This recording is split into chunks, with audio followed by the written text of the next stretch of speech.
Vou mergulhar hoje numa fórmula que parece não tem fim na política brasileira. Um roteiro bem cínico que a gente já conhece de cor. É a tal fórmula do pão e circo, só que na nossa edição, a nacional. Essa frase, olha, resume bem o sentimento. Enquanto a educação está largada, a saúde sangrando, o picadeiro da política nunca apaga as luzes, né? O show tem que continuar, não importa o quanto isso custe para a plateia.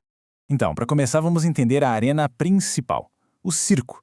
A análise que a gente está vendo aponta que a política virou uma carreira com regras muito, mas muito diferentes para quem está no palco e para quem está só assistindo.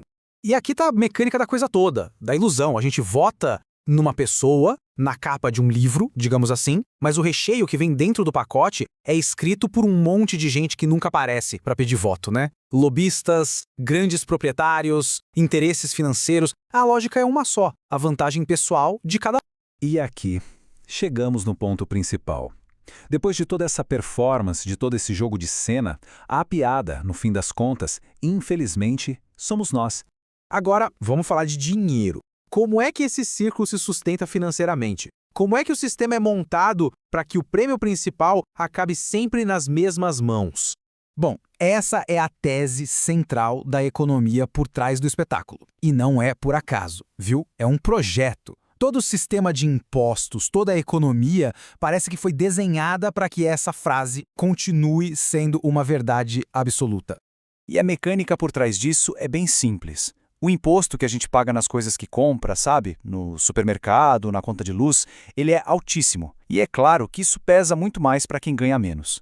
Enquanto isso, as grandes fortunas, as heranças bilionárias, essas são bem pouco taxadas. O resultado é óbvio. A conta do espetáculo é paga pela gente, pela plateia, enquanto os camarotes de luxo continuam lá, intactos. E aqui a gente vê como a distração é poderosa. O grande truque de mágica do sistema é justamente esse, convencer quem mal tem o que comer a defender os interesses de quem tem bilhões.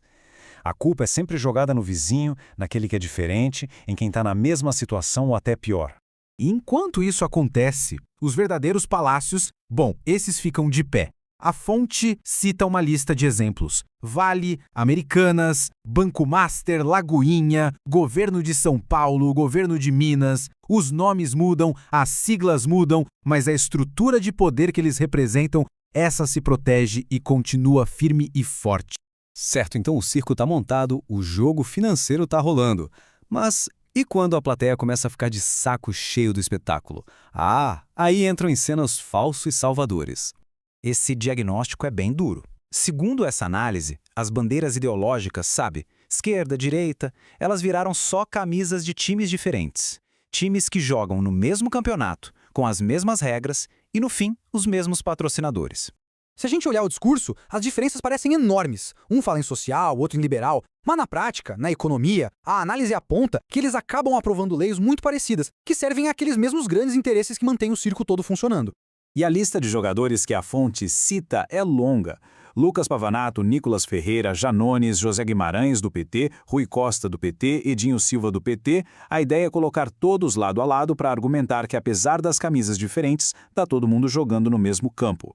E qual é o objetivo desse jogo? Bom, segundo a análise, muitas vezes se resume a isso aqui. Enfraquecer o time adversário, ganhar mais poder para si e para o seu grupo, manter a própria imagem e, em muitos casos, simplesmente encher o próprio bolso às custas do público.